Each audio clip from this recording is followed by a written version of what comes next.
ਚੜ੍ਹਿਆਂ ਵੀ ਉਹਦੀ ਸਵੇਰ ਕੋਈ ਨਹੀਂ, ਜਿਹਦੇ ਕੋਲ ਨੇ ਮੜੀਆਂ ਸ਼ਹੀਦਾਂ ਦੀਆਂ, ਉਸ ਕੌਮ ਲਈ ਕਿਤੇ ਹਨੇਰ ਕੋਈ ਨਹੀਂ। ਉਹਨਾਂ ਲੋਕਾਂ ਦੀ ਮੰਜ਼ਿਲ ਦਾ ਰਾਹ ਸਿੱਧਾ, ਵੱਲ ਜਿਨ੍ਹਾਂ ਨੂੰ ਆਇਆ ਸ਼ਹੀਦੀਆਂ ਦਾ। ਉਹ ਹੈ ਕੌਮ ਪੂੰਜੀਦਾਰ ਜ਼ਿੰਦਗੀ ਦੀ, ਜਿਹਦੇ ਕੋਲ ਸਰਮਾਇਆ ਸ਼ਹੀਦੀਆਂ ਦਾ।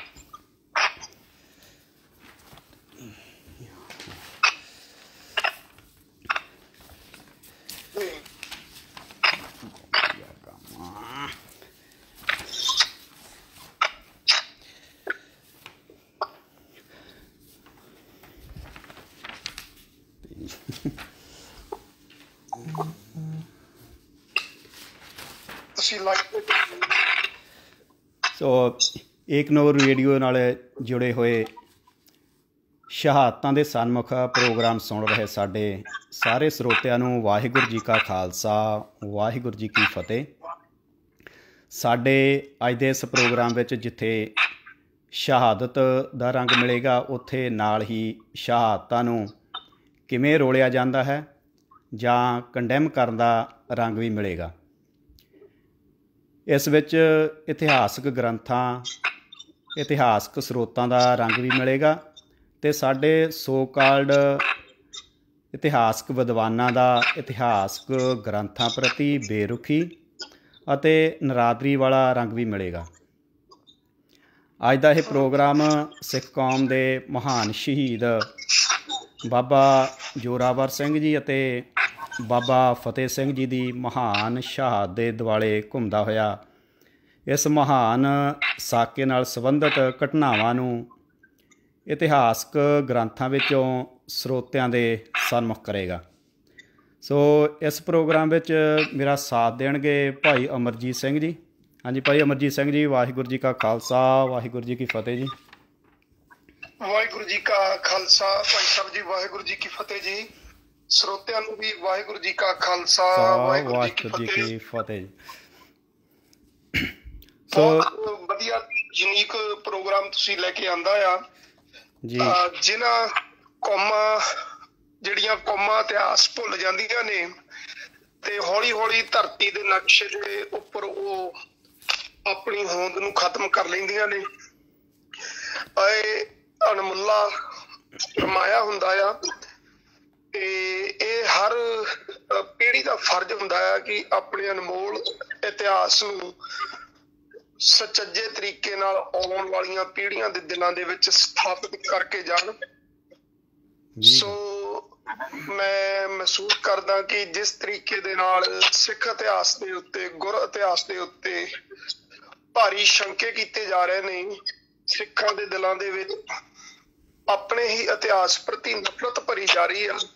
ਅਜਿਹੇ ਪ੍ਰੋਗਰਾਮਾਂ ਦੀ ਬੇਹੱਦ ਲੋੜ ਸੀ ਤੇ ਮੈਨੂੰ ਬਹੁਤ ਇਸ ਗੱਲ ਦੀ ਖੁਸ਼ੀ ਆ ਜੀ, ਆਪ ਜੀ ਨੇ ਇਸ ਵਿਸ਼ੇ ਨੂੰ ਜਿਹੜਾ ਆ ਸੰਗਤਾਂ ਦੇ ਰੂਬਰੂ ਕਰਨ ਦੀ ਕੋਸ਼ਿਸ਼ ਕੀਤੀ ਹੈ।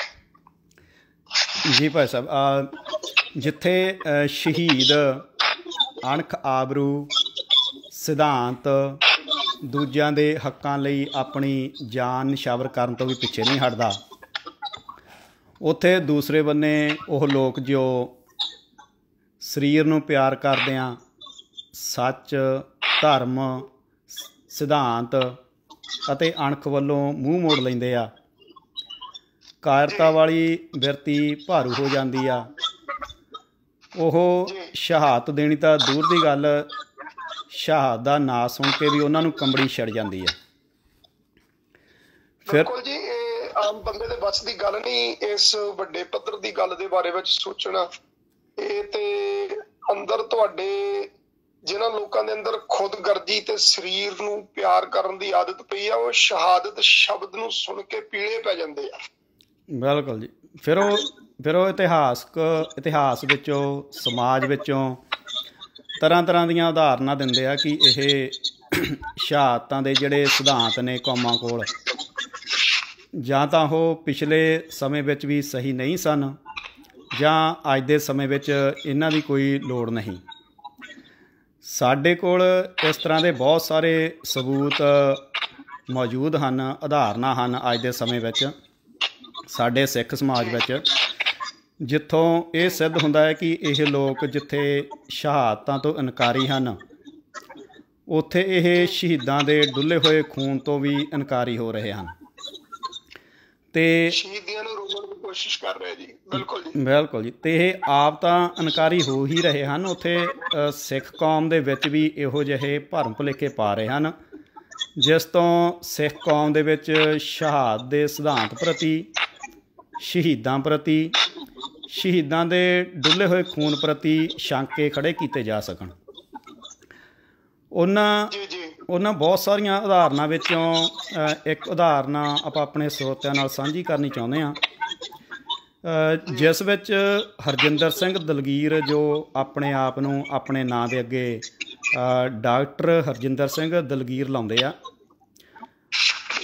ਉਹਨਾਂ ਵੱਲੋਂ ਬੜੇ ਹੀ ਲੁਕਵੇਂ ਢੰਗ ਨਾਲ ਸਾਡੀ ਕੌਮ ਦੇ ਮਹਾਨ ਸ਼ਹੀਦਾਂ ਦੀ ਸ਼ਹਾਦਤ ਨੂੰ ਰੋਲਣ ਹੀ ਨਹੀਂ, ਝੁਠਲਾਉਣ ਦੀ ਵੀ ਕੋਸ਼ਿਸ਼ ਕੀਤੀ ਹੈ।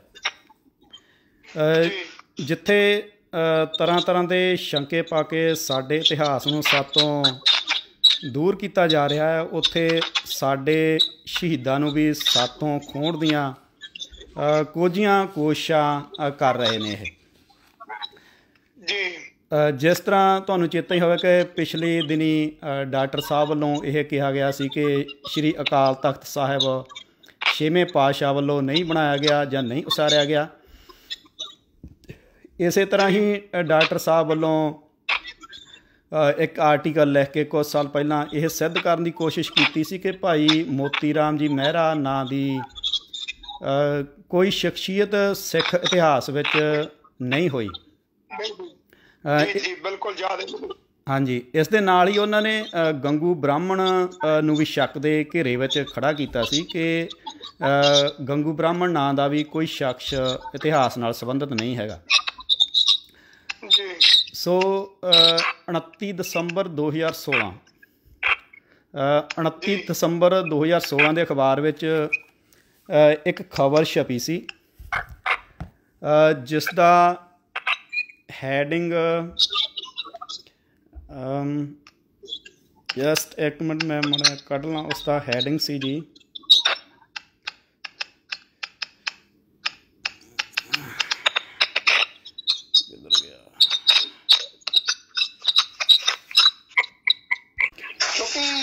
ਦਰਅਸਲ ਚੱਕਰ ਇਹ ਆ ਨਾ, ਇਹ ਲੋਕ ਜਿਵੇਂ ਇਹਨਾਂ ਦਾ ਅਕੀਦਾ ਆ ਗੁਰੂ ਦੇ ਪ੍ਰਤੀ ਤੇ ਪੈਸਾ ਇਹਨਾਂ ਦਾ ਧਰਮ ਆ, ਤੇ ਇਹ ਆਪਣੀ ਲਾਈਫ ਦੀ ਕੁਆਲਿਟੀ ਬੇਸਡ ਹੀ ਸਾਡੇ ਪੁਰਾਤਨ ਜਿਹੜੇ ਇਤਿਹਾਸ ਦੇ ਸ਼ਹੀਦ ਜਾਂ ਨਾਇਕ ਨੇ ਉਹਨਾਂ ਨੂੰ ਉਸੇ ਹੀ ਤਰੀਕੇ ਨਾਲ ਤੋਲਦੇ ਆ ਵੀ ਜੇ ਮੈਂ ਨਹੀਂ ਕਰ ਸਕਦਾ ਤੇ ਉਹ ਕਿਵੇਂ ਕਰ ਸਕਦੇ ਸੀਗੇ। ਬਿਲਕੁਲ ਜੀ, ਬਿਲਕੁਲ। ਹੁਣ ਜਦ ਕਿ ਅਸੀਂ ਹੁਣ ਤੱਕ ਇਹ ਸੁਣਦੇ ਆਏ ਹਾਂ ਇਤਿਹਾਸ ਵਿੱਚੋਂ ਪ੍ਰਚਾਰਕਾਂ ਵੱਲੋਂ ਕਿ ਜਦੋਂ ਛੋਟੇ ਸਾਹਿਬਜ਼ਾਦੇ ਅਤੇ ਮਾਤਾ ਗੁਜਰੀ ਜੀ ਠੰਡੇ ਬੁਰਜ ਵਿੱਚ ਕੈਦ ਸਨ ਤਾਂ ਬਾਬਾ ਮੋਤੀ ਰਾਮ ਮਹਿਰਾ ਜੀ ਨੇ ਉਸ ਠੰਡੀ ਰਾਤ ਵਿੱਚ ਗੁਰੂ ਲਾਲਾ ਨੂੰ ਅਤੇ ਮਾਤਾ ਜੀ ਨੂੰ ਗਰਮ ਦੁੱਧ ਛਕਾਉਣ ਦੀ ਸੇਵਾ ਕੀਤੀ ਸੀ, ਜਿਸ ਦੇ ਜੁਰਮ ਵਿੱਚ ਬਾਅਦ ਵਿੱਚ ਬਾਬਾ ਮੋਤੀ ਰਾਮ ਮਹਿਰਾ ਜੀ ਅਤੇ ਉਹਨਾਂ ਦੇ ਪਰਿਵਾਰ ਨੂੰ ਕੋਹਲੂ ਵਿੱਚ ਪੀੜ ਕੇ ਸ਼ਹੀਦ ਕਰ ਦਿੱਤਾ ਗਿਆ ਸੀ। ਸ਼ਹੀਦ ਹੋਣ ਤੋਂ ਪਹਿਲਾਂ ਬਾਬਾ ਮੋਤੀ ਰਾਮ ਮਹਿਰਾ ਜੀ ਅੱਗੇ ਇਹ ਸ਼ਰਤ ਵੀ ਰੱਖੀ ਗਈ ਸੀ ਕਿ ਜਾਂ ਤਾਂ ਉਹ ਆਪਣੇ ਧਰਮ, ਸਿਧਾਂਤ, ਸਿਦਕ ਦਾ ਰਸਤਾ ਛੱਡ ਦੇ, ਜੇ ਨਹੀਂ ਛੱਡੇਗਾ ਤਾਂ ਮੌਤ ਪ੍ਰਵਾਨ ਕਰਨੀ ਪਵੇਗੀ। ਅਤੇ ਬਾਬਾ ਮੋਤੀ ਰਾਮ ਮਹਿਰਾ ਜੀ ਅਤੇ ਉਹਨਾਂ ਦੇ ਪਰਿਵਾਰ ਨੇ ਮੌਤ ਦਾ ਰਸਤਾ ਚੁਣਿਆ ਸੀ।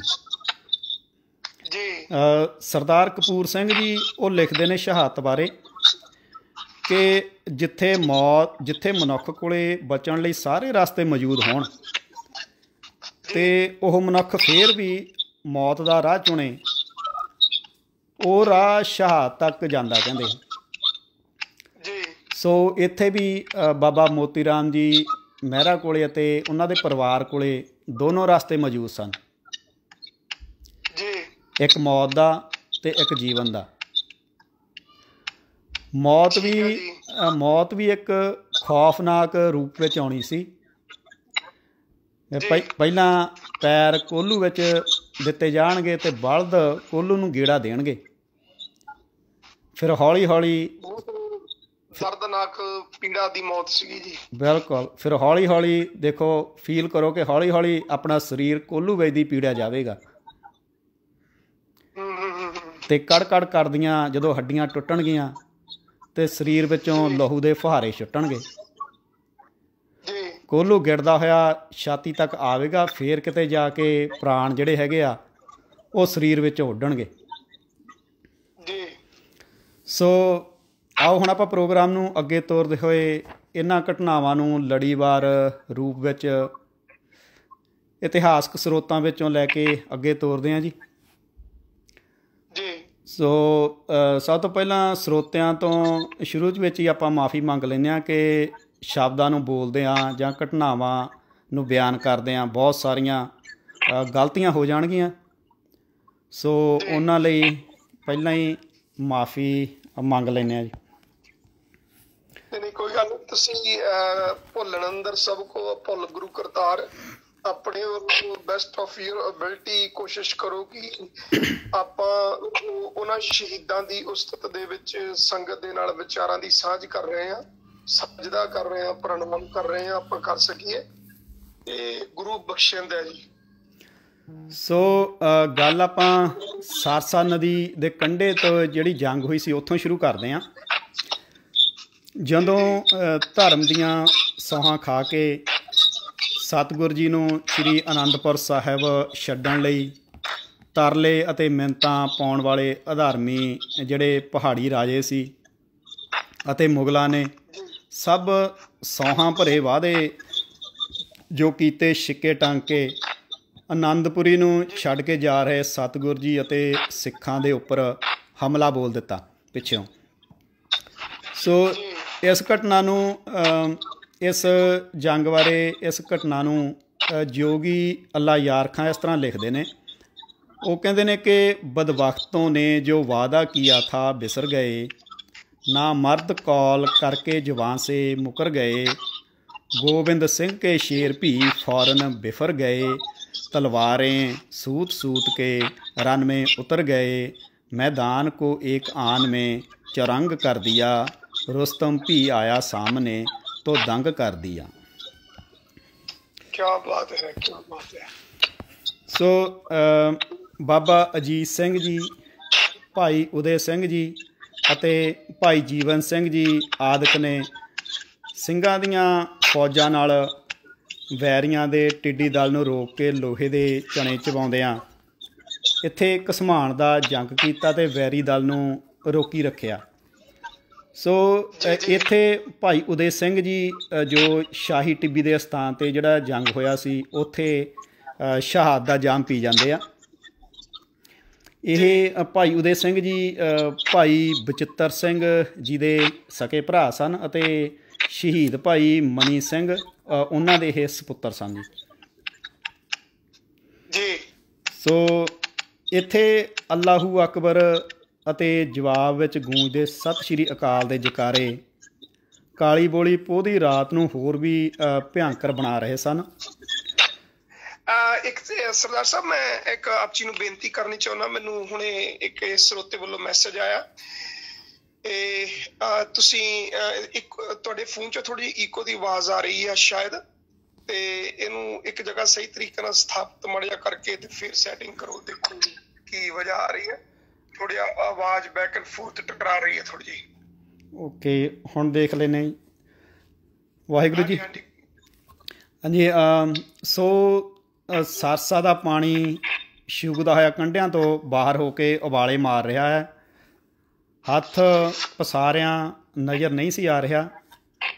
ਪੋਹ ਦੇ ਮਹੀਨੇ ਦੀ ਅੱਤ ਸਰਦੀ ਹਵਾ ਦਾ ਰੂਪ ਧਾਰ ਕੇ ਸਰੀਰ ਨੂੰ ਕੰਬਣੀ ਛੇੜ ਰਹੀ ਸੀ। ਇੰਨੀ ਜ਼ਿਆਦਾ ਉਸ ਟਾਈਮ ਜਿਹੜੀ ਠੰਡ ਪੈ ਰਹੀ ਸੀ। ਸੋ ਫਰੀਜ਼ਿੰਗ ਨਾਈਟ ਸੀ ਜੀ। ਬਿਲਕੁਲ ਜੀ। ਸੋ ਇਹਨਾਂ ਹਾਲਾਤਾਂ ਦੇ ਵਿੱਚ ਵੀ ਨੇਮ ਦੇ ਪੱਕੇ ਸਤਿਗੁਰ ਕਲਗੀਧਰ ਜੀ ਨੇ ਨੇਮ ਆਪਣਾ ਨਿਭਾਉਣ ਦੇ ਪੂਰਨੇ ਪਾਉਣ ਲਈ, ਸਾਡੇ ਲਈ ਪੂਰਨੇ ਪਾਉਣ ਵਾਸਤੇ ਸਰਸਾ ਦੇ ਕੰਢੇ ਬੈਠ ਕੇ ਸ਼੍ਰੀ ਆਸਾ ਜੀ ਦੀ ਵਾਰ ਦਾ ਦੀਵਾਨ ਸਜਾ ਦਿੱਤਾ। ਜਿਉਂ ਹੀ ਸ੍ਰੀ ਆਸਾ ਜੀ ਦੀ ਵਾਰ ਦੇ ਭੋਗ ਪਏ, ਬਾਬਾ ਅਜੀਤ ਸਿੰਘ ਜੀ ਅਤੇ ਹੋਰ ਮੁਖੀ ਸਿੰਘਾਂ ਵੱਲੋਂ ਮਿਲੀ ਤਾਜ਼ਾ ਜੰਗੀ ਹਾਲਾਤਾਂ ਦੀ ਜਾਣਕਾਰੀ ਤੋਂ ਬਾਅਦ ਗੁਰਦੇਵ ਜੀ ਨੇ ਨਦੀਆਂ ਪਾਰ ਹੋ ਕੇ ਰੋਪੜ ਵੱਲ ਜਾਣ ਲਈ ਸਰਸਾ ਨਦੀ ਵਿੱਚ ਆਪਣਾ ਜੋ ਘੋੜਾ ਸੀ ਉਹ ਠੇਲ ਦਿੱਤਾ। ਸਤਿਗੁਰ ਜੀ ਦੇ ਮਗਰ ਹੀ ਸਿੰਘਾਂ ਦੇ ਇਸ ਵਹੀਰ ਨੇ ਸਰਸਾ ਵਿੱਚ ਆਪਾ ਠੇਲ ਦਿੱਤਾ ਅਤੇ ਪਿੱਛੋਂ ਦੁਸ਼ਮਣ ਅਜੇ ਵੀ ਲਲਕਾਰੇ ਮਾਰ ਰਿਹਾ ਸੀ। ਐਸੀ ਭਗਦੜ ਮੱਚੀ ਕਿ ਸਰਸਾ ਦੇ ਤੇਜ਼ ਵਹਾਅ ਨੇ ਕੀਮਤੀ ਖਜ਼ਾਨਾ, ਬੇਸ਼ਕੀਮਤੀ ਸਾਹਿਤ, ਘੋੜੇ, ਰੱਥ, ਤੋਪਖਾਨਾ, ਬਰੂਦ ਅਤੇ ਸਿੰਘਾਂ ਦੀਆਂ ਜਾਨਾਂ ਆਪਣੇ ਆਪੇ ਵਿੱਚ ਸਮੇਟਣੀਆਂ ਸ਼ੁਰੂ ਕਰ ਦਿੱਤੀਆਂ। ਪਾਣੀ ਦੇ ਵਹਾਅ ਨਾਲ ਲੜਦੇ ਜਿਤਨੇ ਕੁ ਵੀ ਪਾਰ ਹੋ ਸਕਦੇ ਸੀ ਸੋ ਹੋਏ। ਮਾਲ ਅਸਬਾਬ ਦੇ ਗੱਡੇ, ਕੀਮਤੀ ਭਟਾਵਾਂ ਅਤੇ ਕੀਮਤੀ ਸਾਹਿਤ। ਹੁਣ ਇਹਦੇ ਵਿੱਚ ਇਤਿਹਾਸ ਵਿੱਚ ਆਉਂਦਾ ਕਿ ਵਿਦਿਆ ਸਾਗਰ ਗ੍ਰੰਥ ਅਤੇ ਹੋਰ ਜਿਹੜਾ ਸਾਹਿਤ ਸੀਗਾ ਉਸ ਦਾ ਭਾਰ 9 ਮਣ ਦੱਸਿਆ ਗਿਆ ਆਪਣੇ ਇਤਿਹਾਸ ਵਿੱਚ, ਕਿ 9 ਮਣ ਭਾਰ ਦਾ ਗ੍ਰੰਥ ਸੀਗਾ, ਸਾਹਿਤ ਸੀਗਾ, ਜੋ ਸਰਸਾ ਦੀ ਭੇਟ ਇਹ ਵੀ ਚੜ੍ਹ ਗਿਆ ਸੀ। ਵਿਦਿਆ ਸਾਗਰ ਗ੍ਰੰਥ, ਹਾਂਜੀ। ਅਤੇ ਹੋਰ ਅਨੇਕਾਂ ਗੁਰੂ ਦੇ ਪਿਆਰੇ ਇਸ ਸਰਸਾ ਦੀ ਭੇਟ ਚੜ੍ਹ ਗਏ ਸੀ ਇੱਥੇ। ਇਸ ਹਫੜਾ ਦਫੜੀ ਵਿੱਚ ਕੀ ਹੋਇਆ ਅਤੇ ਕਿਵੇਂ ਹੋਇਆ ਇਹ ਤਾਂ ਕਿਸੇ ਨੂੰ ਕੋਈ ਨਹੀਂ ਪਤਾ। ਜਿੱਧਰ ਕਿਸੇ ਦਾ ਮੂੰਹ ਆਇਆ ਉੱਧਰ ਨੂੰ ਉਹ ਭੱਜ ਤੁਰਿਆ। ਸੋ ਇਸ ਸਾਰੇ ਬਾਰੇ ਭਾਈ ਰਤਨ ਸਿੰਘ ਜੀ ਭੰਗੂ ਪ੍ਰਾਚੀਨ ਪੰਥ ਪ੍ਰਕਾਸ਼ ਵਿੱਚ ਉਹ ਕੁਛ ਇਸ ਤਰ੍ਹਾਂ ਬਿਆਨ ਕਰਦੇ ਆ। ਉਹ ਕਹਿੰਦੇ ਆ, ਕਿਛਕ ਸਿੰਘ ਤੋਂ ਪਿੱਛੇ ਲਗਾਏ ਕਿ ਜਦੋਂ ਅਨੰਦਪੁਰ ਸਾਹਿਬ ਤੋਂ ਗੁਰੂ ਸਾਹਿਬ ਚੱਲੇ, ਉੱਥੋਂ ਦੀ ਇਹ ਉੱਥੋਂ ਸਟਾਰਟ ਕਰਦੇ ਆ ਘਟਨਾ। ਕਿਛਕ ਸਿੰਘ ਤੋਂ ਪਿੱਛੇ ਲਗਾਏ, ਨਾਮਦਾਰ ਥੇ ਜੋ ਗੁਰ ਭਾਏ। ਕਹਿੰਦੇ ਜਿਹੜੇ ਨਾਮਵਰ ਸਿੱਖ ਸਨ, ਲੜਾਕੂ ਸਿੰਘ ਸਨ, ਉਹਨਾਂ ਦਾ ਇੱਕ ਜੱਥਾ ਪਿੱਛੇ ਲਗਾਤਾ ਵਹੀਰ ਦੇ। ਇਸੀ ਤੌਰ ਕੁਛ ਮੂਹਰੇ ਕੀਏ।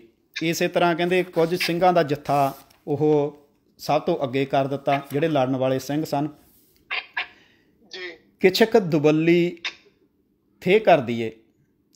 ਕਹਿੰਦੇ ਕੁਛ ਕੁ ਵਹੀਰ ਦੇ ਦੋਨੋਂ ਪਾਸੇ ਕਰ ਦਿੱਤੇ। ਕਬੀਲੇ ਤੋਰੇ ਮੱਧ ਛਪਾਏ। ਅਤੇ ਜਿਸ ਕਬੀਲੇ ਦੇ ਵਿੱਚ ਜਿਨ੍ਹਾਂ ਦੇ ਵਿੱਚ ਬਜ਼ੁਰਗ ਸਨ, ਔਰਤਾਂ ਸਨ, ਬੱਚੇ ਸਨ, ਉਹ ਵਿਚਾਲੇ ਲੈ ਲਏ। ਅੱਗੇ ਲਿਖਦੇ ਨੇ ਕਿ ਸਤਿਗੁਰ ਭਇਓ ਉਨ ਕਰਨ ਸਹਾਏ। ਕਹਿੰਦੇ ਸਤਿਗੁਰ ਜੀ ਆਪ ਇਹ ਸਾਰੇ ਕਾਸੇ ਦੀ ਵਿਉਂਤਬੰਦੀ ਦੇਖ ਰਹੇ ਸਨ, ਆਪ ਅਗਵਾਈ ਕਰ ਰਹੇ ਸਨ ਗੁਰੂ ਪਾਤਸ਼ਾਹ। ਹਾਂਜੀ। ਫਿਰ ਕਹਿੰਦੇ ਪਾਛੈ ਪੜ੍ਹੈ ਪਹਾੜੀਏ ਧਾਏ, ਮਾਰ ਸਿੰਘਨ ਤੇ ਦਏ ਹਟਾਏ। ਕਹਿੰਦੇ ਪਿੱਛੋਂ ਜਦੋਂ ਕਾਫੀ ਪਿੰਡਾਂ ਲੰਘ ਆਏ ਉੱਥੋਂ ਪਿੱਛੇ ਕਹਿੰਦੇ ਪਹਾੜੀਏ ਪੈ ਗਏ ਅਤੇ ਸਿੰਘਾਂ ਨੇ ਉਹਨਾਂ ਦਾ ਹੱਲਾ ਮੋੜ ਦਿੱਤਾ। ਕਹਿੰਦੇ ਆਗੇ ਚੜ੍ਹ ਗਇਓ ਸਰਸਾ ਨੀਰ। ਅੱਗੇ ਕਹਿੰਦੇ ਸਰਸਾ ਦਾ ਜੋ ਪਾਣੀ ਸੀਗਾ ਨਦੀ ਉਹ ਚੜ੍ਹ ਗਈ। ਭਈ ਦੋਏ ਵੱਲੋਂ ਵੱਡ ਭੀੜ। ਕਹਿੰਦੇ ਦੋਵਾਂ ਬੱਲਿਆਂ ਤੋਂ ਹੁਣ ਸਿੰਘਾਂ ਨੂੰ ਵਹੀਰ ਨੂੰ ਭੀੜ ਪੈ ਗਈ, ਅੱਗੇ ਵੀ ਅਤੇ ਪਿੱਛੇ ਵੀ। ਤਹਿ ਲੋਕਨ ਕੋ ਛੁੱਟ ਗਿਓ ਧੀਰ। ਕਹਿੰਦੇ ਬਹੁਤ ਸਾਰੇ ਲੋਕਾਂ ਦਾ ਜੋ ਵਹੀਰ ਵਿੱਚ ਸਨ ਉਹਨਾਂ ਦਾ ਧੀਰਜ ਛੁੱਟ ਗਿਆ। ਹਾਂਜੀ। ਜੋ ਕਹੂ ਮੁੜ ਪਾਛੇ ਗਿਓ, ਸੋ ਤੋਂ ਲੁੱਟ ਪਹਾੜੀਆਂ ਨ ਲਿਓ। ਕਹਿੰਦੇ ਜਿਹੜਾ ਵੀ ਪਿੱਛੇ ਗਿਆ ਉਹ ਪਹਾੜੀਆਂ ਨੇ ਲੁੱਟ ਲਿਆ। ਵੜਿਓ ਜੋ ਆਗੇ ਮੱਧ ਦਰਿਆਏ, ਸੋ ਰੁੜ ਗਇਓ ਕਿਤ ਹੱਥ ਨਾ ਆਏ। ਕਹਿੰਦਾ ਜਿਹੜੇ ਵੀ ਕਾਹਲੀ ਦੇ ਵਿੱਚ ਅੱਗੇ ਦਰਿਆ ਵਿੱਚ ਗਏ ਉਹ ਰੁੜ ਗਏ, ਉਹ ਜਿਹੜੇ ਰੁੜ ਗਏ ਉਹ ਹੱਥ ਹੀ ਨਹੀਂ ਆਏ। ਉਹ ਕੋ ਆਗੇ ਕੋ ਪਾਛੇ ਵੜਿਓ, ਧਰਿਓ ਨਾ ਕਿਨਹੂ ਧੀਰ। ਸਾਹਿਬਜ਼ਾਦੇ ਛੱਡ ਦਊ, ਰਹੇ ਸੋ ਸਤਿਗੁਰ ਸਾਥ। ਛੋਟੇ ਗਏ ਵੱਡ ਮਾਤ ਸੰਗ, ਭਈ ਐਸੀ ਕੁਛ ਬਾਤ। ਕਹਿੰਦੇ ਜਿਹੜੇ ਵੱਡੇ ਸਾਹਿਬਜ਼ਾਦੇ ਸੀ ਉਹ ਸਤਿਗੁਰ ਜੀ ਨਾਲ ਚਲੇ ਗਏ ਅਤੇ ਛੋਟੇ ਸਾਹਿਬਜ਼ਾਦੇ ਉਹ ਮਾਤਾ ਜੀ ਨਾਲ ਰਹਿ ਗਏ। ਵਖਤ ਭਾਰੀ ਅਤ ਸਭ ਪਰ ਆਇਓ, ਕਉ ਕਿਤੈ ਕਉ ਕਿਤ ਬਲ ਧਾਇਓ, ਐਸਾ ਸਮਾਂ ਉਹਾਂ ਵਰਤ ਗਇਓ। ਕਹਿੰਦੇ ਜਿਹਦਾ ਕਿਸੇ ਦਾ ਜਿੱਧਰ ਨੂੰ ਮੂੰਹ ਆਇਆ ਉੱਧਰ ਨੂੰ ਨਿਕਲ ਗਿਆ, ਐਸਾ ਸਮਾਂ ਆਇਆ। ਅੱਗੇ ਲਿਖਦੇ ਨੇ ਕਿ ਜੋ ਜੀ ਅੱਗੇ ਲਿਖਦੇ ਨੇ, ਕਹਿੰਦੇ ਬਰੂਦ ਰਾਮ ਜੰਗੇ ਗਿੱਲੇ ਭਏ, ਉਹਾਂ ਚੱਲਣ ਤੇ ਸੋ ਰਹਿ ਗਏ। ਹੁਣ ਕਹਿੰਦੇ ਉੱਧਰੋਂ ਤਾਂ ਦੁਸ਼ਮਣ ਪਿੱਛੇ ਹਮਲਾ ਕਰ ਰਿਹਾ ਸੀ ਅਤੇ ਇੱਧਰ ਜੋ ਬਰੂਦ ਸੀ, ਤੋਪਾਂ ਸੀ, ਉਹ ਸਾਰੇ ਗਿੱਲੇ ਹੋ ਗਏ ਅਤੇ ਉਹ ਵੀ ਚੱਲਣੋਂ ਰਹਿ ਗਏ। ਕਿਸੇ ਨਾ ਪੈਰੀ ਪਹਿਨੀ ਰਹੀ, ਐਸੀ ਬਿਪਤ ਸਭਨ ਪਰ ਪਈ, ਔਰ ਨਦੀ ਜੋ ਆਗੈ ਬਹਿਤੀ, ਉਹਨੇ ਡਬੋਈ ਜੋ ਚੀਜ਼ ਰਹਿਤੀ। ਕਹਿੰਦੇ ਵੀ ਜੋ ਕੁਛ ਰਹਿ ਗਿਆ ਉਹ ਸਰਸਾ ਨਦੀ ਦੀ ਭੇਟ ਚੜ੍ਹ ਗਿਆ ਉੱਥੇ। ਜੀ ਜੀ। ਸੋ ਸਤਿਗੁਰ ਜੀ ਨੇ ਸਰਸਾ ਦੇ ਕੰਢੇ ਮੁਗਲੀਆਂ ਫੌਜ ਨੂੰ ਰੋਕਣ ਲਈ ਭਾਈ ਜੀਵਨ ਸਿੰਘ ਜੀ ਦੀ ਅਗਵਾਈ ਵਿੱਚ 100 ਕੁ ਸਿੰਘਾਂ ਦੀ ਜ਼ਿੰਮੇਵਾਰੀ ਲਾਈ, ਤਾਂ ਜੋ ਪਿੱਛੇ ਆ ਰਹੇ ਦੁਸ਼ਮਣ ਨੂੰ ਠੱਲ ਪਾਈ ਜਾ ਸਕੇ ਅਤੇ ਬਾਕੀ ਦੇ ਸਿੰਘ ਜਲਦੀ ਜਲਦੀ ਸਰਸਾ ਪਾਰ ਕਰ ਸਕਣ। ਸਰਸਾ ਨਦੀ ਦੇ ਕਿਨਾਰੇ ਹੋਏ ਇਸ ਜੰਗ ਵਿੱਚ ਭਾਈ ਜੀਵਨ ਸਿੰਘ ਜੀ ਅਤੇ ਹੋਰ ਸਿੰਘਾਂ ਨੇ ਦੁਸ਼ਮਣ ਨਾਲ ਬਹਾਦਰੀ ਨਾਲ ਲੋਹਾ ਲਿਆ ਅਤੇ ਸ਼ਹਾਦਤਾਂ ਪ੍ਰਾਪਤ ਕੀਤੀਆਂ। ਜੋ ਭਾਈ ਜੀਵਨ ਸਿੰਘ ਜੀ ਦਾ ਇੱਥੇ ਜੱਥਾ ਲੜਿਆ ਸੀ, ਉਹ ਇੱਥੇ ਸ਼ਹਾਦਤਾਂ ਪ੍ਰਾਪਤ ਕਰ ਗਏ। ਸਰਸਾ ਦੇ ਕਿਨਾਰੇ ਸਭ ਤੋਂ ਭਿਆਨਕ ਵਰਤਾਰਾ ਜੋ ਵਾਪਰਿਆ ਉਹ ਇਹ ਸੀ ਕਿ ਇਸ ਭਗਦੜ ਵਿੱਚ ਗੁਰੂ ਸਾਹਿਬ ਜੀ ਦਾ ਜੋ ਪਰਿਵਾਰ ਸੀ ਉਹ ਇਸ ਅਸਥਾਨ ਤੋਂ ਵਿਛੜ ਗਿਆ। ਗੁਰੂ ਜੀ ਹਾਂਜੀ ਇੱਥੇ ਹੋ ਗਏ। ਗੁਰੂ ਜੀ ਦੋਵੇਂ ਵੱਡੇ ਸਾਹਿਬਜ਼ਾਦੇ ਅਤੇ ਥੋੜ੍ਹੇ ਜਿਹੇ ਸਿੰਘ ਸਰਸਾ ਨਦੀ ਪਾਰ ਹੋ ਗਏ ਅਤੇ 40 ਕੁ ਸਿੰਘਾਂ ਨਾਲ ਰੋਪੜ ਨਜ਼ਦੀਕ ਕੋਟਲਾ ਨਿਹੰਖਾਂ ਪੁੱਜ ਜਾਂਦੇ ਆ। ਅਤੇ ਗੁਰਦੇਵ ਜੀ ਦੇ ਮਹਿਲ ਭਾਈ ਮਨੀ ਸਿੰਘ ਜੀ ਅਤੇ ਭਾਈ ਜਵਾਹਰ ਸਿੰਘ ਜੀ ਆਦਿਕ ਨਾਲ ਕਿਸੇ ਹੋਰ ਪਾਸੇ ਨਿਖੜ ਗਏ ਅਤੇ ਕਈ ਪ੍ਰਕਾਰ ਦੀਆਂ ਤਕਲੀਫਾਂ ਦਾ ਉਹ ਟਾਕਰਾ ਕਰਦੇ ਹੋਏ ਦਿੱਲੀ ਵੱਲ ਨੂੰ ਕੂਚ ਕਰ ਗਏ ਇੱਥੋਂ। ਅਤੇ ਦੋਨੋਂ ਜੋ ਛੋਟੇ ਸਾਹਿਬਜ਼ਾਦੇ ਸਨ ਅਤੇ ਮਾਤਾ ਗੁਜਰੀ ਜੀ ਨੂੰ ਸਰਸਾ ਦੇ ਸ਼ਿਊਕ ਦੇ ਪਾਣੀ ਅਤੇ ਚੜ੍ਹੇ ਹੋਏ ਪਾਣੀ ਨੇ ਨਦੀ ਪਾਰ ਨਾ ਕਰਨ ਦਿੱਤੀ। ਉਹ ਕਲਗੀਧਰ ਜੀ ਅਤੇ ਸਿੰਘਾਂ ਦੇ ਬਾਕੀ ਵਖੀਰ ਤੋਂ ਨਿਖੜ ਕੇ ਸਰਸਾ ਦੇ ਕੰਢੇ ਕੰਢੇ ਤੁਰਦੇ ਉਲਟ ਦਿਸ਼ਾ ਵੱਲ ਚੱਲ ਪੈਂਦੇ ਆ ਉਹ ਇੱਥੋਂ। ਇਸ ਬਾਰੇ ਯੋਗੀ ਅੱਲਾ ਯਾਰ ਖਾਨ ਲਿਖਦੇ ਨੇ, ਉਹ ਕਹਿੰਦੇ ਜ਼ੋਰਾਵਰ ਔਰ ਫਤਿਹ ਜੋ ਦਾਦੀ ਕੇ ਸਾਥ ਥੇ, ਦਾएं की जगह चल दिए वो बाएं हाथ थे। ਸੋ ਸਿੰਘਾਂ ਨੇ ਇਸ ਬਿਪਤਾ ਭਰੇ ਸਮੇਂ ਵਿੱਚ ਉਹਨਾਂ ਨੂੰ ਲੱਭਣ ਦੀ ਬਹੁਤ ਕੋਸ਼ਿਸ਼ ਕੀਤੀ, ਪਰ ਹਾਲਾਤਾਂ ਦੇ ਕਾਰਨ ਉਹ ਬਹੁਤਾ ਸਮਾਂ ਇੱਥੇ ਲੱਭ ਨਾ ਸਕੇ, ਅਟਕ ਨਾ ਸਕੇ। ਪਰ ਸਿੰਘਾਂ ਦੇ ਮਨ ਵਿੱਚ ਇਹ ਬਹੁਤ ਡੂੰਘੀ ਚਿੰਤਾ ਵੀ ਬਣੀ ਹੋਈ ਸੀ ਕਿ ਕਿਤੇ ਸਾਹਿਬਜ਼ਾਦੇ ਅਤੇ ਮਾਤਾ ਜੀ ਦੁਸ਼ਮਣਾਂ ਦੇ ਹੱਥ ਨਾ ਆ ਜਾਣ। हर चंद की तलाश ना पाया निशां कहीं, छोड़ा था जिस जगह पे नहीं थे वहाँ कहीं, पा जाएं फिक्र था ना उन्हें दुश्मन कहीं, माता के साथ चल दिए शहजादगां कहीं।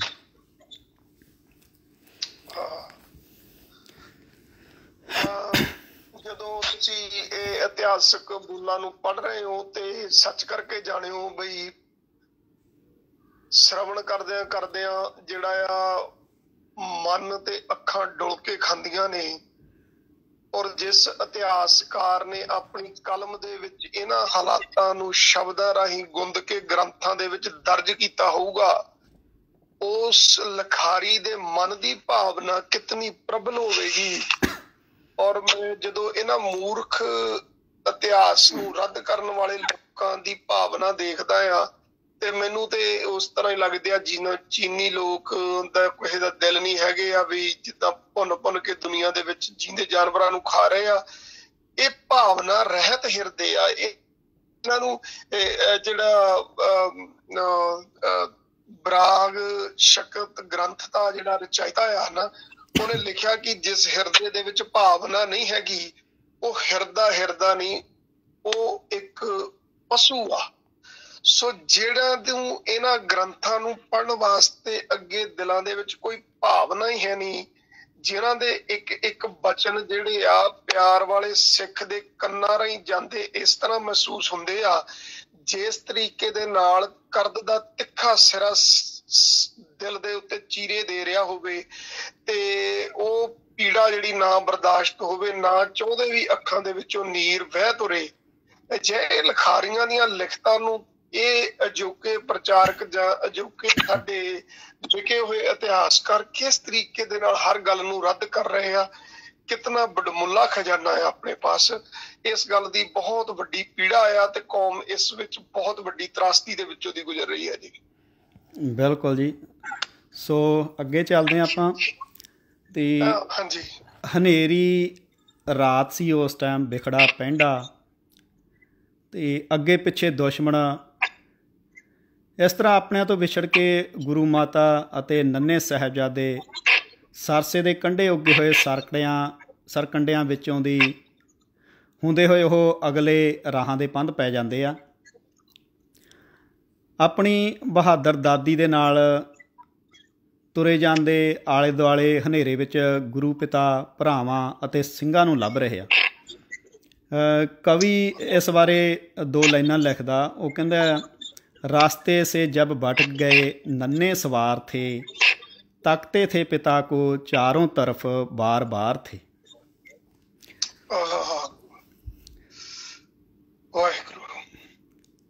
ਸੋ ਕਹਿੰਦੇ ਇਹ ਨੰਨੀਆਂ ਸੂਰਤਾਂ ਦਾਦੀ ਨੂੰ, ਆਪਣੀ ਦਾਦੀ ਜੀ ਨੂੰ ਪੁੱਛ ਰਹੀਆਂ ਸਨ ਕਿ ਸਾਡੇ ਪਿਤਾ ਜੀ ਐਡੀ ਵੱਡੀ ਖਾਲਸਾ ਫੌਜ ਲੈ ਕੇ ਕਿੱਧਰ ਚਲੇ ਗਏ। ਵੀਰ ਵੀ ਜੰਗ ਦੇ ਸ਼ੌਂਕ ਵਿੱਚ ਕਹਿੰਦੇ ਸਾਨੂੰ ਭੁੱਲ ਹੀ ਗਏ। ਸੋ ਅੱਗੇ ਕਵੀ ਨੇ ਦਾਦੀ ਅਤੇ ਪੋਤਿਆਂ ਦੀ ਗੱਲਬਾਤ ਦਾ ਜ਼ਿਕਰ ਕੀਤਾ। ਕਹਿੰਦੇ, ਦਾਦੀ ਸੇ ਬੋਲੇ अपने सिपाही किधर गए, दरिया पे हमको छोड़ के राही किधर गए, तड़पा के हाय सूर ते माही किधर गए, अब्बा भी भगा के लश्कर शाही किधर गए, भाई भी हमको भूल गए ज़ौफ़ जंग में, अपना ख्याल तक नहीं जौक तफंग में।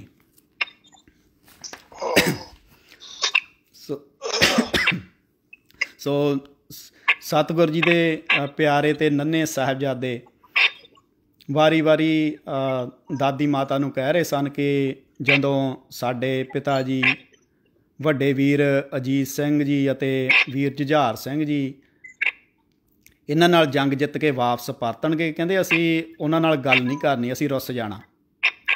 ਅਸੀਂ ਆਪਸ ਵਿੱਚ ਗੱਲਬਾਤ ਕਰ ਰਹੇ ਹਾਂ। ਕਹਿੰਦੇ ਫਿਰ ਉਹ ਸਾਨੂੰ ਮਨਾਉਣਗੇ, ਪਿਆਰ ਨਾਲ ਵਾਰ-ਵਾਰ ਮਨਾਉਣਗੇ, ਪਰ ਅਸੀਂ ਕਹਿੰਦੇ ਮੰਨਣਾ ਨਹੀਂ ਉਹਨਾਂ ਨੂੰ। ਕਹਿੰਦੇ, ਜਬ ਰਣ ਅਜੀਤ ਜੀਤ ਕੇ ਤਸ਼ਰੀਫ ਲਾਏਂਗੇ, अब्बा के साथ जिस घड़ी जो जुझार आएंगे, करके गिला हर एक से हम रूठ जाएंगे, माता कभी पिता कभी भाई मनाएंगे, हमको गले लगा के कहेंगे वह बार बार मान जाओ, लेकिन हम नहीं मानेंगे जिनहार। सो एक कवि ने उन्हां दी गलबात दा जिक्र कीता। ਸਾਹਿਬਜ਼ਾਦਾ ਅਜੀਤ ਸਿੰਘ ਜੀ ਤੋਤਲੀ ਮਿੱਠੀ ਆਵਾਜ਼ ਵਿੱਚ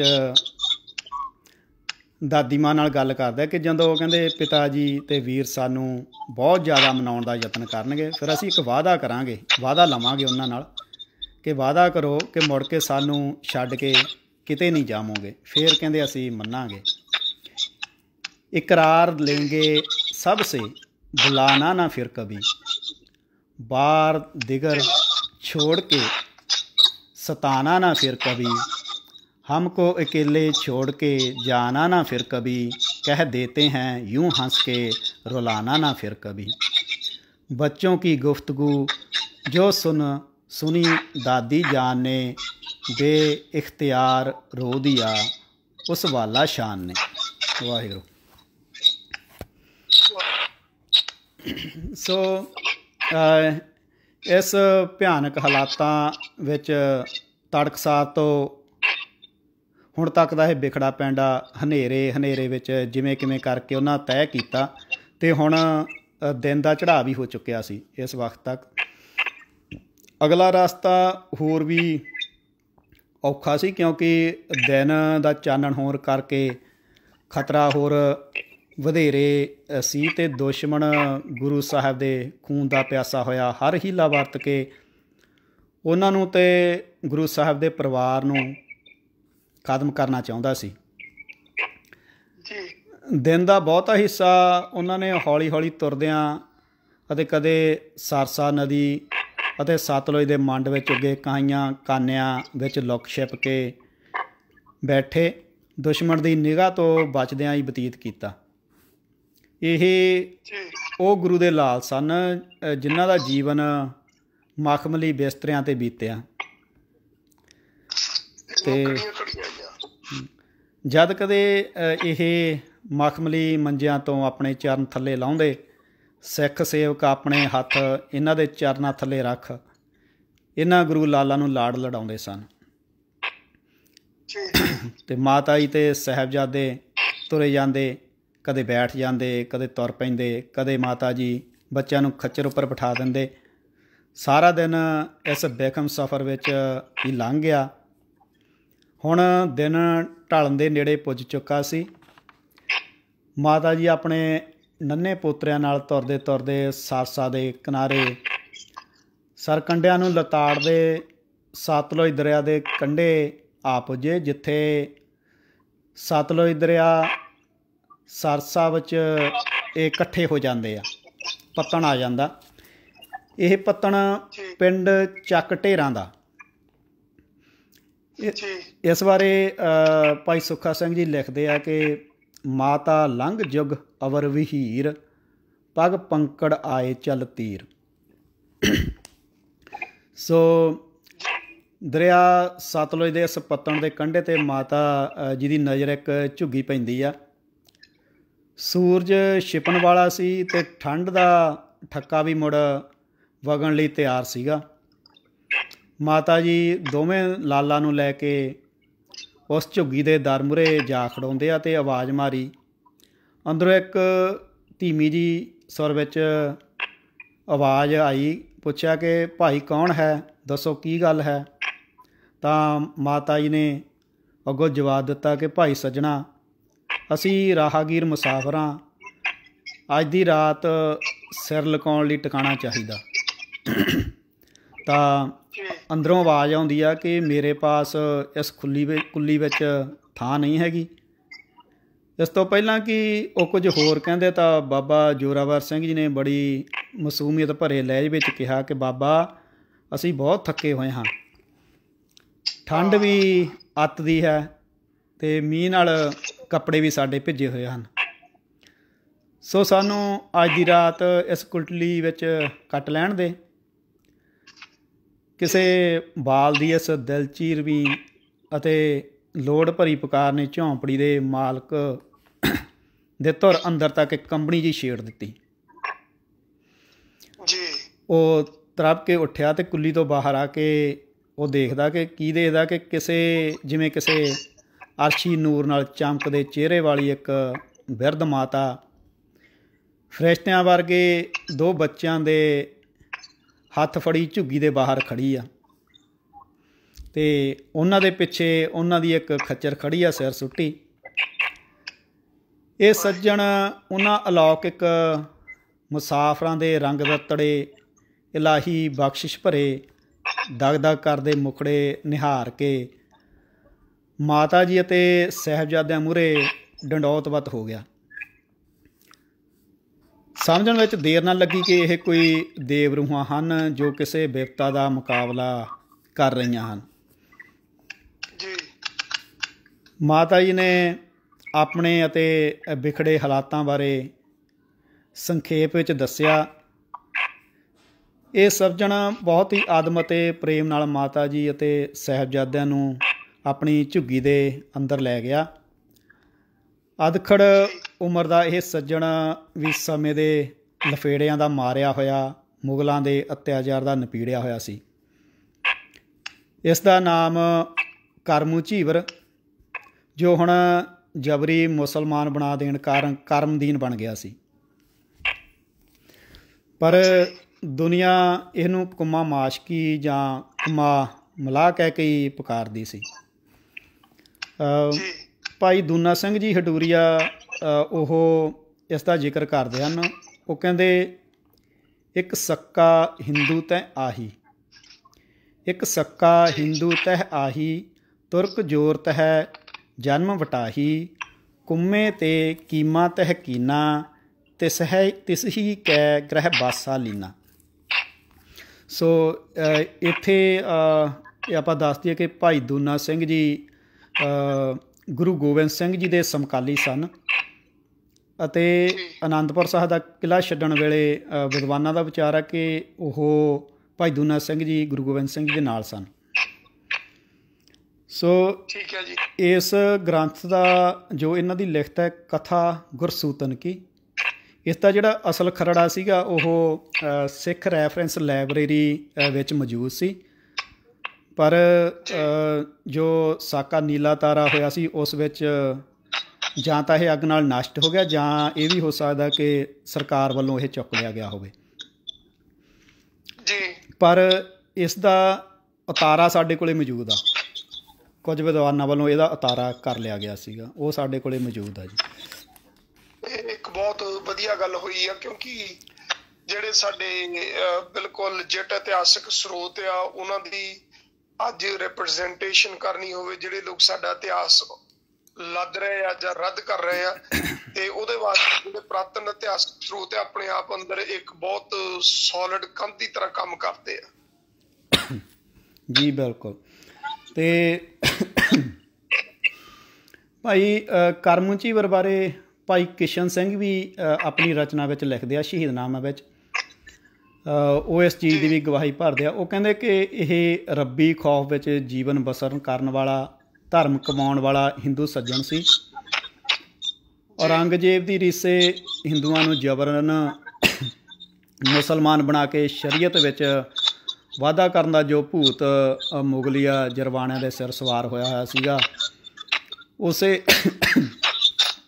ਯਤਨ ਤਹਿਤ ਇਸ ਕਰਮੂ ਝੀਵਰ ਨੂੰ ਵੀ ਮੁਗਲੀਆ ਕੋਤਵਾਲ ਨੇ ਪਕੜ ਕੇ ਤੁਰਕ ਬਣ ਜਾਣ ਦਾ ਹੁਕਮ ਸੁਣਾ ਦਿੱਤਾ ਸੀ।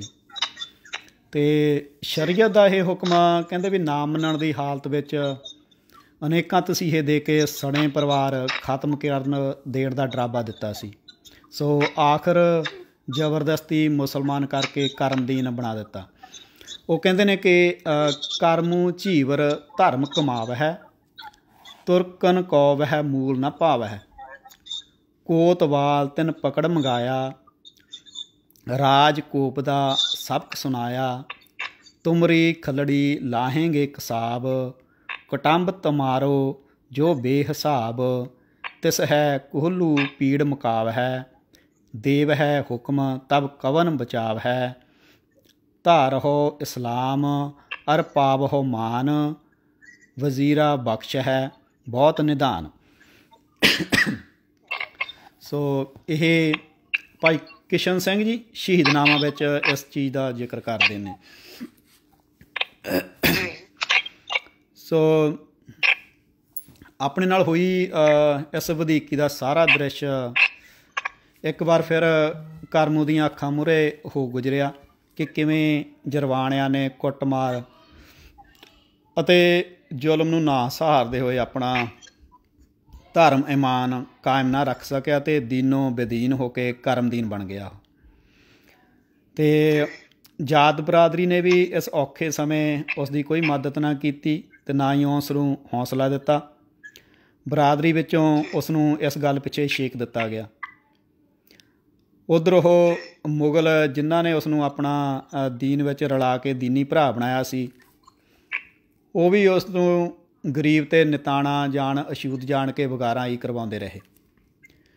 ਇਸ ਤਰ੍ਹਾਂ ਇਹ ਕੀਮਾ ਕੰਮੂ ਮਲਾਹ ਨਾ ਇਧਰ ਕੇ ਰਹੇ ਨਾ ਉਧਰ ਕੇ ਰਹੇ ਵਾਂਗ ਜਲਾਲਤ ਭਰੀ ਜ਼ਿੰਦਗੀ ਵਿੱਚ ਧਕੇਲ ਦਿੱਤਾ ਗਿਆ। ਇਸ ਸਮੇਂ ਬਾਬੇ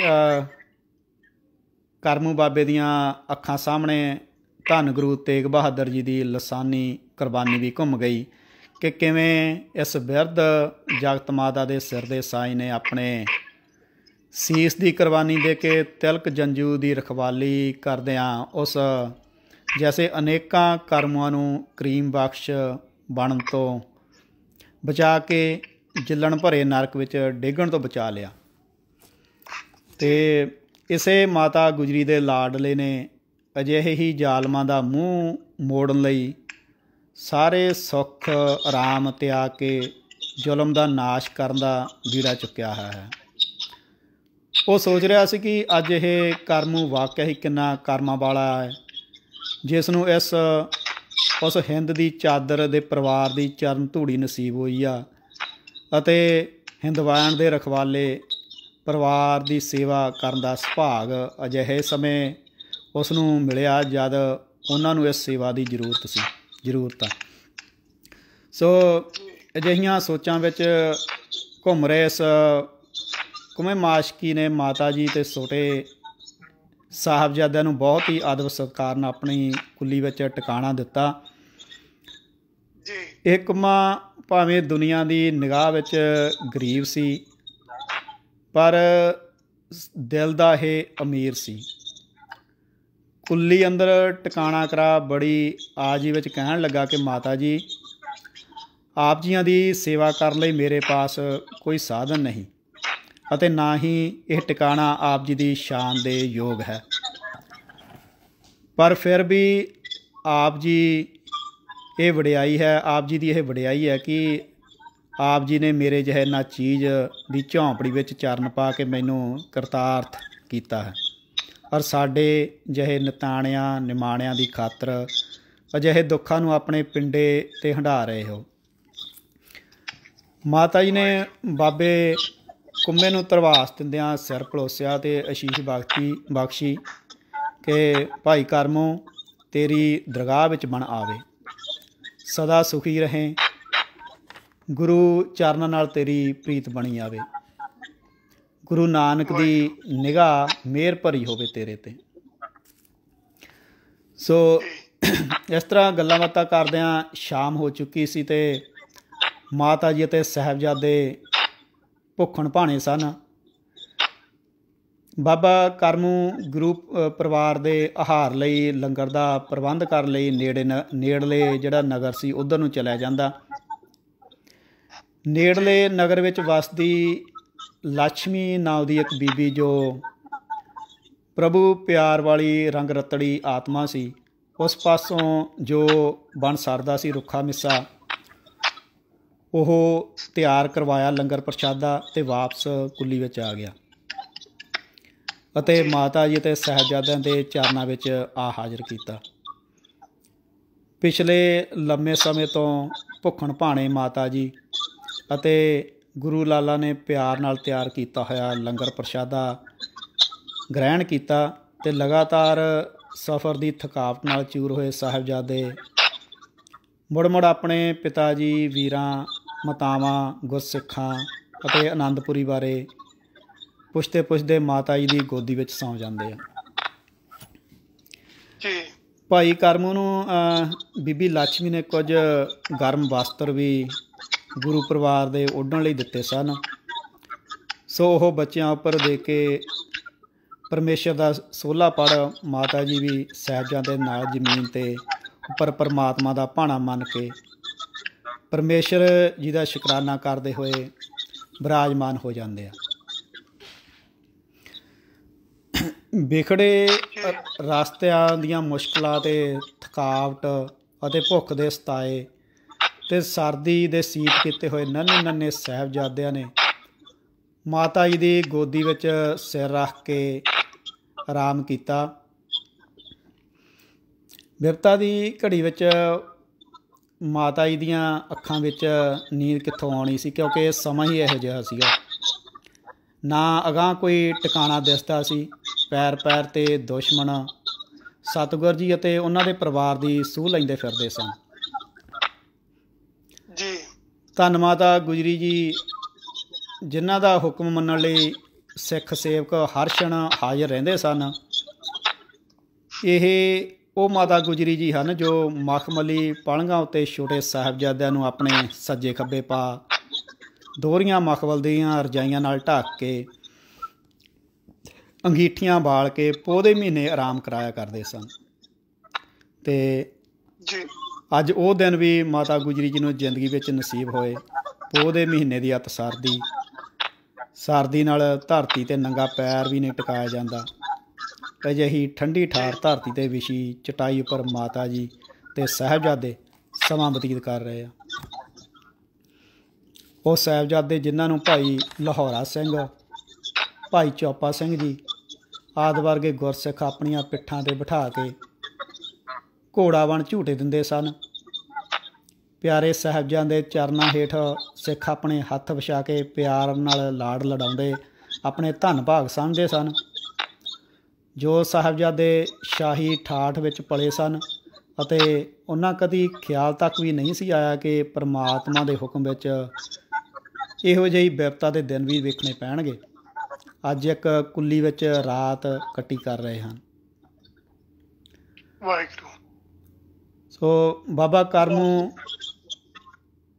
ਕਿਸੇ ਅਣਕਿਆਸੇ ਖਤਰੇ ਤੋਂ ਬਚਾਉਣ ਲਈ ਸਾਰੀ ਰਾਤ ਉਹ ਝੁੱਗੀ ਦੇ ਬਹਿਰ ਪਹਿਰਾ ਦਿੰਦੇ ਫਿਰਦੇ ਆ ਅਤੇ ਸਤਿਗੁਰ ਜੀ ਦੇ ਪਰਉਪਕਾਰ ਨੂੰ, ਗੁਰੂ ਪਰਿਵਾਰ ਦੇ ਇਸ ਹਾਲਾਤ ਵਿੱਚ ਵਿਚਰਨ ਦੀ ਯਾਦ ਕਰ ਵਿਰਾਗ ਕਰਦੇ ਰਹਿੰਦੇ ਆ।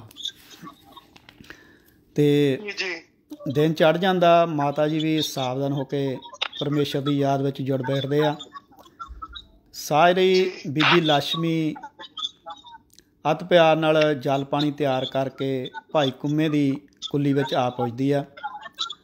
ਮਾਤਾ ਜੀ ਅਤੇ ਗੁਰੂ ਸੋਤਾਂ ਨੂੰ ਡਡੌਤ ਹੋ ਕੇ ਨਮਸਕਾਰ ਕਰਦੀ ਆ ਅਤੇ ਤਿਆਰ ਕਰਕੇ ਲਿਆਂਦਾ ਭੋਜਨ ਉਹਨਾਂ ਦੇ ਅਰਪਣ ਕਰ ਦਿੰਦੇ ਆ। ਬੀਬੀ ਲక్ష్ਮੀ ਨੇ ਲੰਗਰ ਭੋਜਨ ਛਕਾ ਕੇ ਮਾਤਾ ਜੀ ਦੀ ਮੁੱਠੀ ਚਾਪੀ ਕੀਤੀ, ਸੇਵਾ ਟਹਿਲ ਕਰਕੇ ਆਪਣਾ ਆਪ ਧੰਨ ਕੀਤਾ। ਭਾਈ ਕਿਸ਼ਨ ਸਿੰਘ ਜੀ ਨੇ ਇਸ ਟਹਿਲ ਸੇਵਾ ਦਾ ਜ਼ਿਕਰ ਕਰਦਿਆਂ ਸ਼ਹੀਦਨਾਮਾ ਵਿੱਚ ਲਿਖਿਆ, ਕਹਿੰਦੇ ਤਿਨਹਿ ਕੀਨੀ ਸੇਵ ਅਪਾਰਾ, ਮਨਹਿ ਉਪਜਿਓ ਪ੍ਰੇਮ ਬਹੁ ਭਾਰਾ, 36 ਪ੍ਰਕਾਰ ਹੈ ਭੋਜਨ ਕੀਨੇ, ਅਵਰ ਵਿਛਾਨੇ ਮਖਮਲੀ ਕੀਨੇ, ਮੁੱਠੀ ਚਾਪੀ ਕੀਨੀ ਬਹੁ ਭਾਈ, ਵੱਡੇ ਭਾਗ ਲక్ష్ਮੀ ਹਰਖਾਈ। ਹੁਣ ਇੱਥੇ ਇੱਕ ਲਾਈਨ ਦੇ ਵੱਲ ਆਪਾਂ ਧਿਆਨ ਦਿਵਾਉਣਾ ਚਾਹੁੰਦੇ ਹਾਂ ਕਿ ਇਹਦੇ ਵਿੱਚ ਆਇਆ ਕਿ 36 ਪ੍ਰਕਾਰ ਹੈ ਭੋਜਨ ਕੀਨੇ, ਅਵਰ ਵਿਛਾਨੇ ਮਖਮਲੀ ਕੀਨੇ। ਹੁਣ ਜੋ ਸ਼ੱਕ ਵਾਲੇ ਮਨ ਨੇ ਉਹ ਕਹਿਣਗੇ ਕਿ 36 ਪ੍ਰਕਾਰ ਦੇ ਭੋਜਨ ਅਤੇ ਮਖਮਲੀ ਵਿਛਾਣੇ ਕਿਵੇਂ ਆ ਗਏ, ਰਾਈਟ, ਉਹਨਾਂ ਕੋਲ। ਸੋ ਆਪਾਂ ਇਹ ਕਹਿਣਾ ਚਾਹੁੰਦੇ ਹਾਂ ਇਸ ਲਈ ਕਿ ਇਹ ਕਾਵਿ ਹੈਗਾ। ਅਤੇ ਦੂਸਰੀ ਗੱਲ, ਜਦੋਂ ਕੋਈ ਆਪਣੀ ਹੈਸੀਅਤ ਤੋਂ ਵੱਧ ਕਰੇ ਤਾਂ ਕਾਵਿ ਦੇ ਵਿੱਚ ਇਸ ਤਰ੍ਹਾਂ ਉਸ ਨੂੰ ਵਡਿਆਇਆ ਜਾਂਦਾ। ਸੋ ਬੀਬੀ ਲక్ష్ਮੀ ਨੇ ਆਪਣੀ ਹੈਸੀਅਤ ਤੋਂ ਵੱਧ ਉਹਨਾਂ ਨੇ ਕੀਤਾ ਸੀ, ਸੋ ਇਸ ਕਰਕੇ 36 ਪ੍ਰਕਾਰ ਭੋਜਨ ਕਵੀ ਵੱਲੋਂ ਲਿਖੇ ਗਏ ਆ। ਦੇਖੋ ਜੀ, ਭਾਵੇਂ ਉਹ ਆਈ ਮੀਨ ਲਾਈਕ ਉਸ ਤਰੀਕੇ ਨਾਲ ਆਪਾਂ ਜੇ ਆਈਟਮਾਂ ਕਾਊਂਟ ਕਰਨ ਦੀ ਨਾ ਦੇਖੀ ਜਾਵੇ, ਇੱਥੇ ਭਾਵਨਾ ਦੀ ਗੱਲ ਆ। ਬਿਲਕੁਲ ਜੀ। ਭਾਵਨਾ ਜਿਹੜੀ ਆ ਉਹ ਉਸ ਗੱਲ ਨੂੰ ਜਿਹੜਾ ਰਿਪਰੈਜ਼ੈਂਟ ਕਰਦੀ ਹੈ ਕਿ ਉਹਦੀ ਭਾਵਨਾ 36 ਪ੍ਰਕਾਰ ਦੇ ਭੋਜਨਾਂ ਦੇ ਬਰੋਬਰ ਸੀ। ਆਪਾਂ ਨੂੰ ਤਕਰੀਬਨ ਭਾਈ ਸਾਹਿਬ ਜੀ ਲਗਭਗ 1 ਘੰਟੇ ਦੇ ਕਰੀਬ ਹੋ ਗਿਆ ਆ, ਤੇ ਤੁਸੀਂ ਇਸ ਇਤਿਹਾਸਕ ਪੱਖ ਨੂੰ ਕਿਸ ਮੋੜ ਦੇ ਉੱਤੇ ਲਿਜਾ ਕੇ ਖੜਾ ਕਰਨੇ ਚਾਹੁੰਦੇ ਆ, ਜਿੱਥੋਂ ਆਪਾਂ ਦੁਬਾਰਾ ਫਿਰ ਪਿਕਅਪ ਕਰਕੇ ਉੱਥੋਂ ਅੱਗੇ ਚੱਲਾਂਗੇ, ਤੇ ਤੁਸੀਂ ਉਸ ਨੂੰ ਤੈਅ ਕਰ ਲੈਣਾ। ਮੈਂ ਸੋਚਦਾ ਕਿ ਆਪਾਂ ਸਿਰ 1 ਘੰਟੇ ਦਾ ਆਪਣਾ ਪ੍ਰੋਗਰਾਮ ਠੀਕ ਆ, ਸੋ ਆਪਾਂ ਇਸ ਨੂੰ ਇਸੇ ਜਗ੍ਹਾ 'ਤੇ ਹੀ ਆਪਾਂ ਫਿਨਿਸ਼ ਕਰ ਦਿੰਦੇ ਹਾਂ, ਅਤੇ ਇੱਥੋਂ ਹੀ ਅੱਗੇ ਆਪਾਂ ਅਗਲੇ ਪ੍ਰੋਗਰਾਮ ਵਿੱਚ ਸ਼ੁਰੂ ਕਰਾਂਗੇ ਜੀ। ਸੋ ਤੁਸੀਂ ਇਸ ਪ੍ਰੋਗਰਾਮ ਦੀ ਸਮਾਪਤੀ ਕਰ ਦਿਓ ਭਾਈ ਸਾਹਿਬ। ਆਪਣੇ ਨਾਲ ਭਾਈ ਸਤਵੀਰ ਸਿੰਘ ਜੀ ਵੀ ਜੁੜੇ ਹੋਏ ਨੇ ਲਾਈਨ ਦੇ ਉੱਤੇ। ਭਾਈ ਸਾਹਿਬ ਜੀ, ਵਾਹਿਗੁਰੂ ਜੀ ਕਾ ਖਾਲਸਾ, ਵਾਹਿਗੁਰੂ ਜੀ ਕੀ ਫਤਿਹ ਜੀ। ਵਾਹਿਗੁਰੂ ਜੀ ਕਾ ਖਾਲਸਾ, ਵਾਹਿਗੁਰੂ ਜੀ ਕੀ ਫਤਿਹ। ਸਰੋਤਿਆਂ ਨੂੰ ਮੇਰੇ ਵੱਲੋਂ ਵਾਹਿਗੁਰੂ ਜੀ ਕਾ ਖਾਲਸਾ, ਵਾਹਿਗੁਰੂ ਜੀ ਕੀ ਫਤਿਹ। ਭਾਈ ਗੁਰਵਿੰਦਰ ਸਿੰਘ ਜੀ, ਬਹੁਤ ਵਧੀਆ ਤੁਸੀਂ ਵਿਚਾਰ ਰੱਖੇ ਨੇ ਤੇ ਬੜਾ ਆਨੰਦ ਆਇਆ, ਤੇ ਕਿਰਪਾ ਕਰਕੇ ਜਰੂਰ ਤੁਸੀਂ ਨੈਕਸਟ ਵਾਰੀ, ਅਗਲੀ ਵਾਰ ਫਿਰ ਅੱਗੇ ਘੰਟੇ ਦਾ ਪ੍ਰੋਗਰਾਮ ਜਰੂਰ ਰੱਖਿਓ ਜੀ। ਧੰਨਵਾਦ ਜੀ। ਭਾਈ ਸਤਵੀਰ ਸਿੰਘ ਜੀ, ਦੇਖੋ ਦਾਸ ਨੇ ਪਹਿਲਾਂ ਵੀ ਚੱਲ ਰਹੀ ਵਿਚਾਰ ਦੇ ਵਿੱਚ ਬੇਨਤੀ ਕੀਤੀ ਆ ਕਿ ਜਿਹੜੇ ਸ਼ਬਦਾਂ ਦੇ ਵਿੱਚ ਗੁੰਦ ਕੇ ਕਵੀ ਨੇ ਉਹਨਾਂ ਹਾਲਾਤਾਂ ਦਾ ਵਰਣਨ ਕੀਤਾ ਔਰ ਆਪਣੀਆਂ ਭਾਵਨਾਵਾਂ ਨੂੰ ਗੁਰੂ ਪਿਆਰ ਵਿੱਚ ਭਿੰਨ ਕੇ ਉਸ ਸਿਆਹੀ ਦੇ ਨਾਲ ਇਹਨਾਂ ਸ਼ਬਦਾਂ ਰਾਹੀਂ ਜਿਹੜੀ ਆ ਉਹ ਉਸ ਵਕਤ ਦਾ ਨਕਸ਼ਾ ਸਾਡੀਆਂ ਅੱਖਾਂ ਸਾਹਮਣੇ ਪੇਸ਼ ਕੀਤਾ। ਕਹਿੰਦੇ ਮਾਤਰ ਪੜ੍ਹਿਆ ਹੁੰਦਾ ਆ, ਉਹਨੂੰ ਊੜਾ ਐੜਾ ਪੜ੍ਹਨ ਦੀ ਲੋੜ ਨਹੀਂ ਹੁੰਦੀ ਕਦੇ ਵੀ, ਪਰ ਬੱਚਿਆਂ ਨੂੰ ਪੜ੍ਹਾਉਣ ਵਾਸਤੇ ਉਹਨੂੰ ਫਿਰ ਵੀ ਦੁਬਾਰਾ ਊੜਾ ਐੜਾ ਪੜ੍ਹਨਾ ਪੈਂਦਾ। ਗੁਰੂ ਪੜ੍ਹਿਆ ਲਿਖਿਆ ਹੁੰਦਾ ਆ, ਗੁਰੂ ਹਰ ਇੱਕ ਸੋਗ ਤੋਂ ਨਿਆਰਾ ਹੁੰਦਾ ਆ, ਪਰ ਉਹਨੂੰ ਇੱਕ ਖੇਡ ਵਰਤਾਉਣੀ ਪੈਂਦੀ ਆ ਤਾਂ ਜੋ ਆਉਣ ਵਾਲੀਆਂ ਪੀੜ੍ਹੀਆਂ ਦੇ ਵਿੱਚ ਜਿਹੜੇ ਮੇਰੇ ਸਿੱਖ ਆ ਉਹ ਨਿੱਕੀਆਂ ਨਿੱਕੀਆਂ ਗੱਲਾਂ ਪਿੱਛੇ ਡੋਲ ਨਾ ਜਾਣ। ਤੇ ਗੁਰੂ ਨੇ ਆਪਣਾ ਵਡਮੁੱਲਾ ਖਜ਼ਾਨਾ ਤੇ ਵਡਮੁੱਲੀ ਔਲਾਦ, ਵਡਮੁੱਲੀਆਂ ਚੀਜ਼ਾਂ ਜਿਹੜੀਆਂ ਆ ਉਹਨਾਂ ਨੂੰ ਇਸ ਤਰ੍ਹਾਂ ਤਿਆਗ ਕਰਕੇ ਦਿਖਾ ਲਿਆ ਜਿਸ ਤਰ੍ਹਾਂ ਮੱਖਣ ਦੇ ਵਿੱਚੋਂ ਬਾਲ ਕੱਢ ਲਿਆ ਜਾਂਦਾ ਆ। ਉਹ ਇਤਿਹਾਸ ਸਾਡੇ ਵਾਸਤੇ ਇੱਕ ਪ੍ਰੇਰਨਾ ਸਰੋਤ ਹੋਇਆ ਕਰਦਾ ਆ। ਇੱਕ ਤੇ ਇਹ ਜੋ ਇਤਿਹਾਸਕ ਪੱਖ ਦੇ ਵਿੱਚੋਂ ਜਾਣੀ ਕਿ ਗੁਰੂ ਪਿਆਰ ਫੁੱਟ ਫੁੱਟ ਕੇ ਡਿੱਗ ਰਿਹਾ ਆ, ਇਹ ਆਪਾਂ ਦੇਖਿਆ। ਤੇ ਦੂਸਰੇ ਪਾਸੇ ਜਿਹੜੇ ਸਾਡੇ ਅਜੋਕੇ ਇਤਿਹਾਸਕਾਰ ਹਰਿੰਦਰ ਸਿੰਘ ਦਲਗੀਰ ਦੇ ਪਰਥਾਈ ਭਾਈ ਸਾਹਿਬ, ਉਹਨਾਂ ਨੇ ਗੱਲ ਕੀਤੀ ਆ ਕਿ ਉਹ ਕਿਸ ਤਰੀਕੇ ਦੇ ਨਾਲ ਏਜੰਸੀਆਂ ਦੇ ਹੱਥੇ ਚੱਕ ਕੇ ਇਹ ਇਤਿਹਾਸ ਦੇ ਪਾਤਰਾਂ ਨੂੰ ਜਿਹੜਾ ਆ ਉਹ ਖੁਦ ਬਰਦ ਕਰਨ ਦੀ ਕੋਸ਼ਿਸ਼ ਕਰਦੇ ਆ। ਤੁਸੀਂ ਇਹਦੇ ਬਾਰੇ ਕੀ ਕਹਿਣਾ ਚਾਹੁੰਦੇ ਜੀ?